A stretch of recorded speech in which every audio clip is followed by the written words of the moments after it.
ஆண்டவராக இயேசு கிறிஸ்துவின் நாமத்தில் அன்பின் வாழ்த்துக்கள். இந்த உயிர்த்தெழுந்த காலை வேளையில் உங்களை சந்திப்பதில் நான் மகிழ்ச்சி அடைகிறேன்.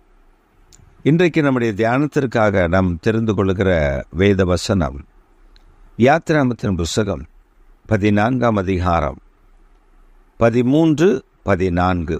14 வாசிக்க கேட்போம். கர்த்தர் உங்களுக்காக யுத்தம் பண்ணுவார், நீங்கள் சும்மா இருப்பீர்கள் என்றான். கர்த்தர் உங்களுக்காக யுத்தம் பண்ணுவார், நீங்கள் சும்மாய் இருப்பீர்கள். 13ஆம் வசனம் இப்படியாக சொல்லுகிறது. ஜனங்கள் பயந்து கொண்டிருக்கிறார்கள். பின்பாக பார்வோனுடைய சேனை, முன்பாக செங்கடல். They don't know the way where to go.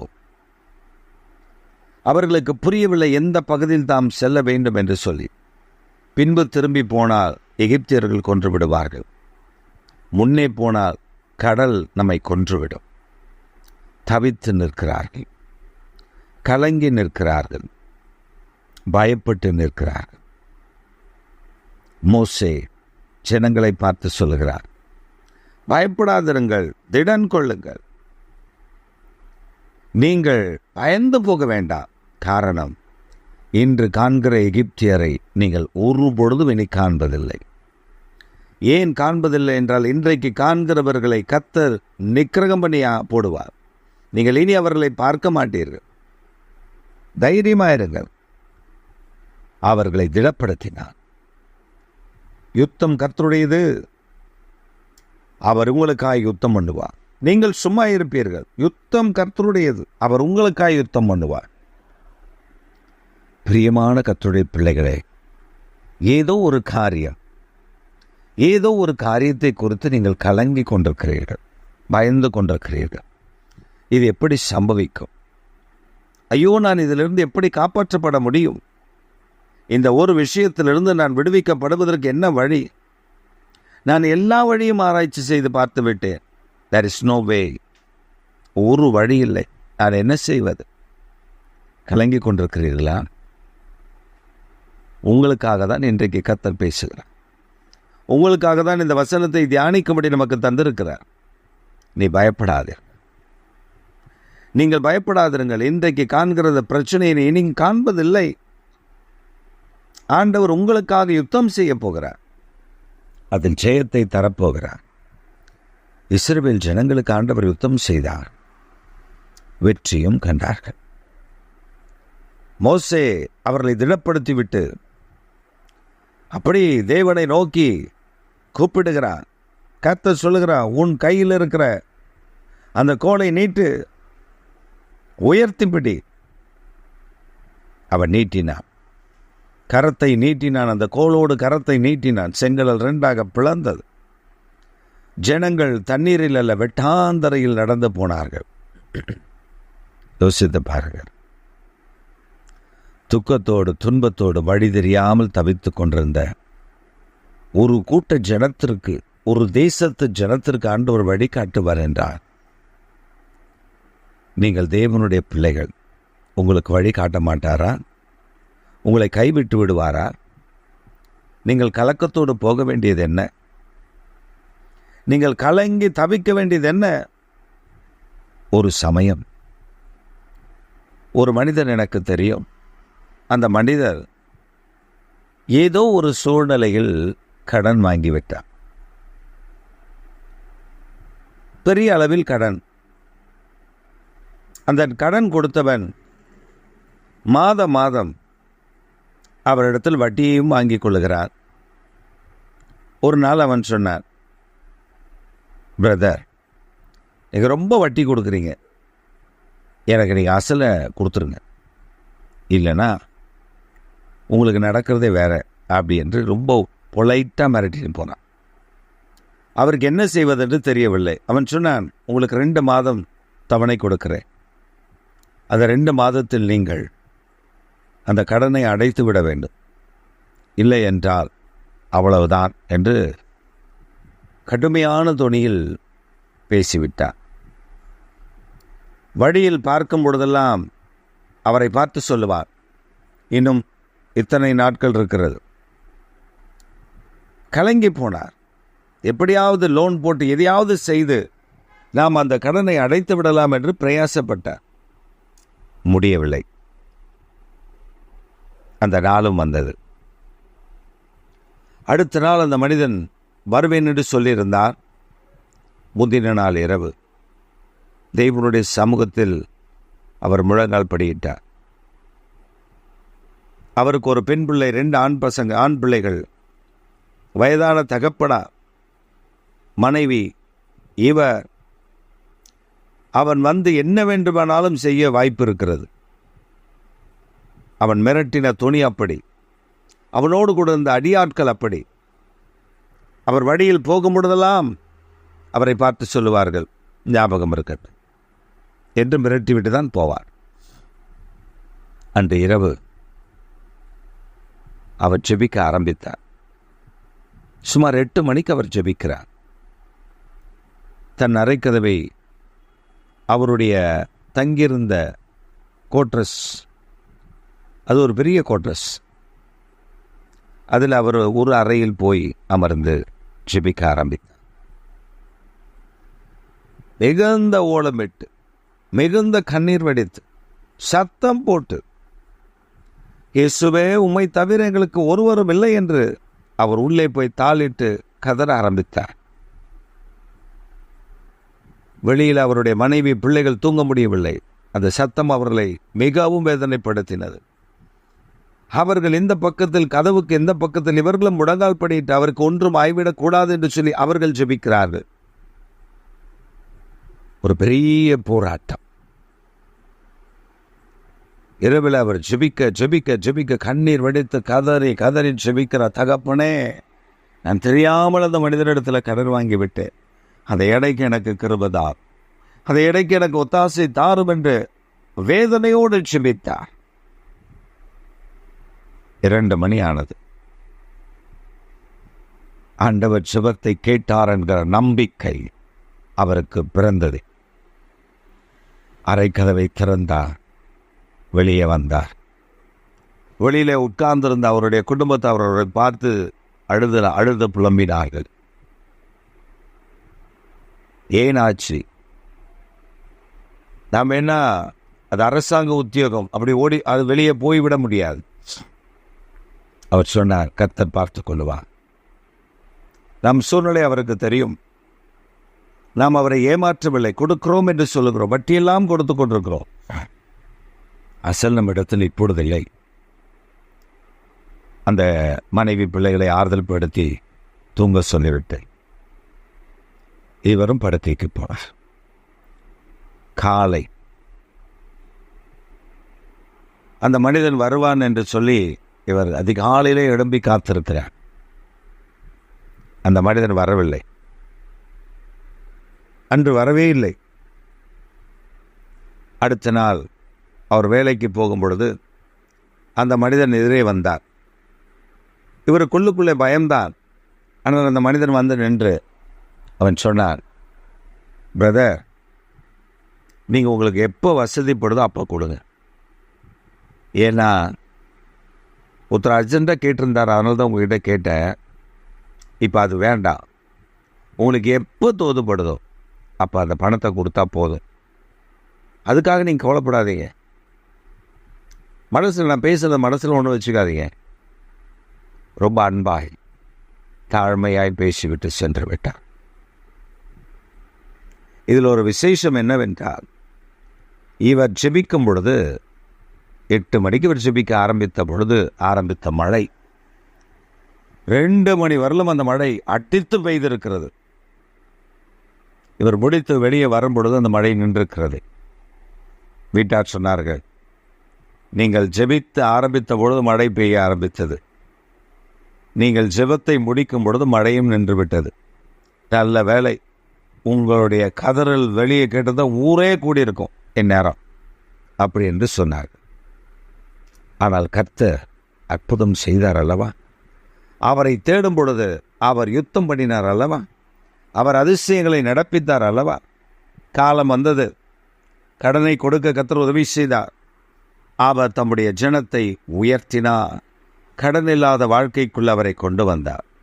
பிரியமானவர்களே, நீங்களும் கூட ஏதோ ஒரு சூழ்நிலையில் நீங்கள் சிக்கியிருக்கலாம். ஏதோ ஒரு காரியத்தில் நீங்கள் பிடித்திருக்கலாம். ஐயோ, நான் இந்த காரியத்தில் அது எப்படி விடுதலை பெறுவதென்று கலங்கி கொண்டிருக்கலாம். கலங்காதிருங்கள், பயப்படாதிருங்கள் என்று கர்த்தர் உங்களை பார்த்து தான் சொல்லுகிறார்.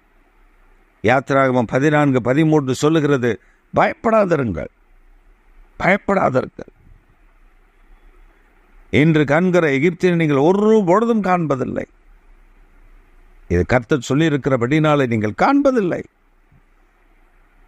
தொடர்ந்து சொல்லுகிறார், யுத்தம் கர்த்தருடையது, அவர் யுத்தம் செய்வார். அவர் நமக்காக யுத்தங்களை செய்கிற கர்த்தர்,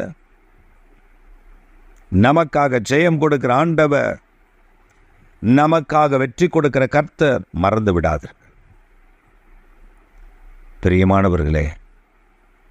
நம்முடைய தேவன் பெரியவர், அதிசயங்களை செய்கிறவர், ஆச்சரியமான தம்முடைய நாமத்தை உயர்த்துகிறவர் என்பதை மறந்து விடாதிருங்கள். உதவி வருகிற கண்மலையாகிய கிறிஸ்து இயேசுவின் நாமத்தினாலே பெரிய அதிசயங்களை செய்கிறவர், பலப்படுத்துகிறவர், கூட இருக்கிறவர், உங்கள் கரங்களை பிடித்திருக்கிறார். சோர்ந்து போகாதீர்கள். எதிர்த்து வருகிறார்களா? துன்பமாய் பேசுகிறார்களா? உங்களை காயப்படுத்தும்படி பேசுகிறார்களா? உங்களை கண்ணீர் வடிக்க பேசுகிறார்களா?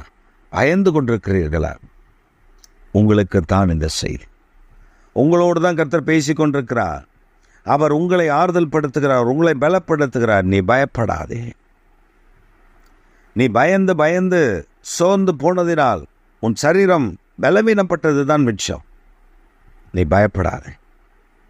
பாரத்தை அவர் மேல் வைத்துவிடு. கர்த்தர் மேல் உன் பாரத்தை வைத்துவிடு. அவர் உன்னை ஆதரிப்பார். நீதிமானின் காலை தள்ளாட ஒட்டார்.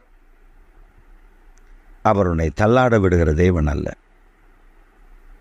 ஆண்டவரிடத்தில் திரும்பி ஆண்டவருடைய பாதத்தில் வந்து, நீர் என்னை நடத்தும், பார்த்து கொள்ளும் என்று சொல்லிவிட்டு, இந்த விஷயத்தை உம்முடைய கரத்தில் நான் அர்ப்பணிக்கிறேன், நீரே நன்மை செய்யும் என்று சொல்லிவிட்டு காத்திருங்கள். அதிசயங்களை காண்பீர். அவர் நமக்கு அதிசயங்களை செய்யும் பொழுது யார் தடுக்க முடியும்? அதனால தான் யோபு சொல்லுகிறார், 42:2 சொல்லப்பட்டிருக்கிறது, தேவரே நீ சகலத்தையும் செய்ய வல்லவர், நீ செய்ய நினைத்தது ஒன்றும் தடைபடாது என்று அறிந்திருக்கிறேன். அவர் சகலத்தையும் செய்ய வல்லவர். வருகிற பிரவாகத்தை தடுத்து நிறுத்த அவரால் முடியும். வருகிற பிரச்சனைகளை மாற்றி அமைக்க அவரால் முடியும். உனக்கு அதிசயங்களை செய்ய அவரால் முடியும். நீ சோர்ந்து போய் ஏன் நிற்க வேண்டும்? ஏன் நீ சோர்ந்து போக வேண்டும்? கலங்கி விடாது. அவரை முழு நம்பிக்கையோடு நிச்சயத்தோடு பிடித்துக் கொள்ளுங்கள். அவர் உங்களுக்கு அற்புதங்களை செய்வார். உன் கண்ணீரை துடைத்து உன்னை ஆசீர்வதித்து உன்னை மாற்றி விடுவார். உன் துக்கத்தை எல்லாம் சந்தோஷமாய் மாற்றி விடுவார். இதை வேதனைப்பட்டது போதும், கலங்கினது போதும். நீ அந்த நபர்களை பார்க்கும் பொழுது உனக்கு விரோதமாய் எழும்பி வருகிறதைப் போல, அவர்களை பார்க்கும் பொழுது ஏதோ ஒரு அரக்கர்களை பார்ப்பதைப் போல உனக்கு ஒரு உணர்வு, உன்னை அறியாமலே ஒரு பயம் அவர்களை பார்க்கும் பொழுது உன்னை பிடித்துக் கொள்ளுகிறது. எனக்கும் அப்படி இருந்தது.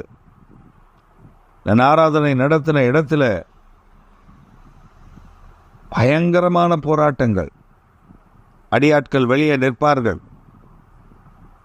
இந்த ஆராதனையில் அடிப்பதற்காக, அடித்து நொறுக்குவதற்காக ஒரு வெளியே வந்திருப்பார்கள், காத்திருப்பார்கள்.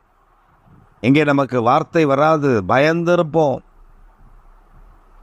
நடுங்கிக் கொண்டு நிற்போம், என்ன நடக்குமோ என்று சொல்லி. ஆனால் கர்த்தர் அந்த நேரங்களில் எல்லாம் பலப்படுத்தி அவர் சொன்னார், நான் உன்னோடு இருக்கிறேன், ஏன் நீ பயப்படுக?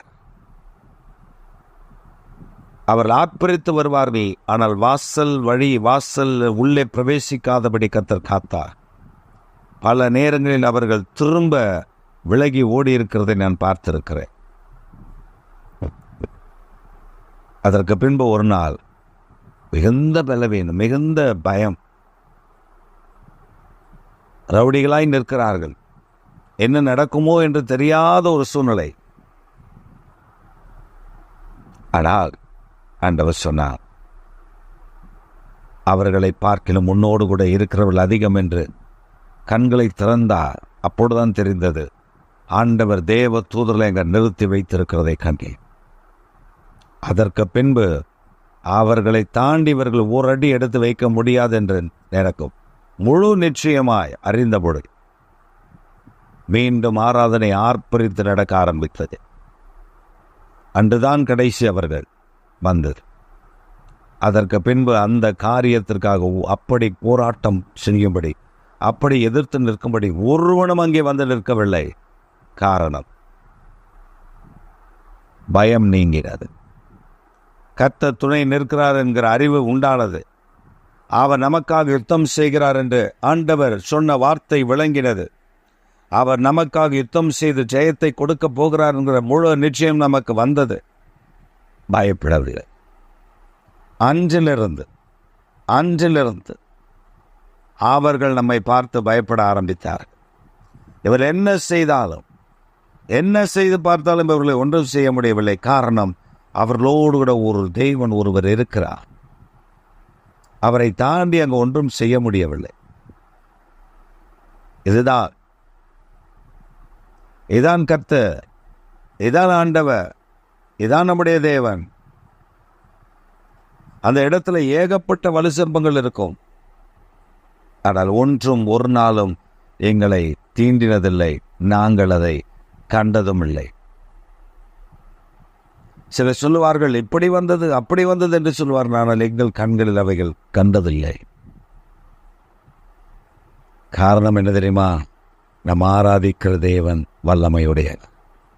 அவர் மகிமையானவர். அவர் மகத்துவமான காரியங்களை செய்து விடுகிற கர்த்தர். வாக்குத்தத்தத்தின் உண்மையுள்ளவர். பிரியமானவர்களே, ஆண்டவர் இன்றைக்கு உங்களுக்கு ஒரு அற்புதம் செய்ய போகிறார். இந்த வாரத்தில் நீங்கள் எகிப்தியரை, இதுவரை உங்களை வேதனை துன்பப்படுத்தின ஜனங்கள் இனி உங்களை துன்பப்படுத்தாதபடி அவர் காத்து கொள்ளுவார். உங்கள் பாரத்தை அவர் மேல் வைத்து விடுங்கள். நீங்கள் அவரிடத்தில் சொல்லிவிடுங்கள், ஆண்டவரை, இதிலிருந்து எனக்கு ஒரு விடுதலை வேண்டும் என்று கேளுங்கள். அவர் ஒரு அதிசயத்தை செய்வார். ஜெபிப்போமா? எங்கள் சர்வ வல்லமுள்ள தெய்வமே, எங்கள் நித்திய பிதாவே, இன்றைக்கு என்னோடு கூட சேர்ந்து ஜெபிக்கிற அருமையான பிள்ளைகளை கண்ணோக்கி பாரும். அவருடைய வேதனைகளை மாற்றும். எதிர்த்து வந்திருக்கிறார்கள், பலன் இல்லை. எதிர்த்து நிற்கிறார்கள், அவர்கள் எதிர்க்க எங்களுக்கு தெம்பில்லை, திராணி இல்லை.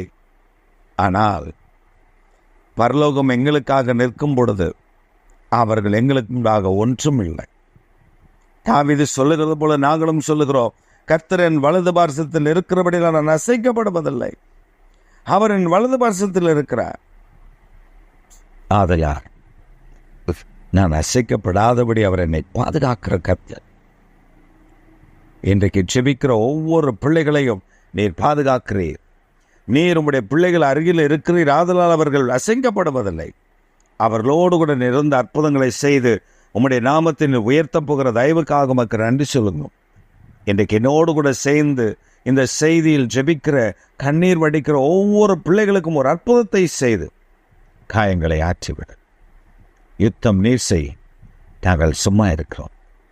அவர் மேன்மையான காரியங்களை செய்கிறதை உம்முடைய பிள்ளைகள் கண்டு மகிழ்ச்சி அடைய, இனி வருகிற நாட்கள் ஆட்புரித்து உம்மை துதிக்க, உம்மை ஆராதிக்க, உம்மை மகிமைப்படுத்த கிருபை தந்தருள வேண்டும் என்று நாங்கள் ஜெபிக்கிறோம். ஆச்சரியமான தம்முடைய கிருபையை விளங்கப்படி உங்கள் நாமத்தை உயர்த்தி விடுங்க, பேரை பெருமைப்படுத்துங்க, பெரிய காரியங்களை செய்து விடு, அதிசயங்களை விளங்க பண்ணுங்க, இரக்கம் பாராட்டுங்க. இயேசு கிறிஸ்துவின் நாமத்தில் ஜெபிக்கிறோம் எங்கள் ஜீவனுள்ள நல்ல பிதாவே, ஆமே. என் ஆத்துமாவே கர்த்தரை ஸ்தோத்திரி, என் முழு உள்ளமே பரிசுத்த நாமத்தை ஸ்தோத்திரி. என் ஆத்துமாவே கர்த்தரை ஸ்தோத்திரி, கர்த்தர் செய்த சகல உபகாரங்களை மறவாதே. ஆமே.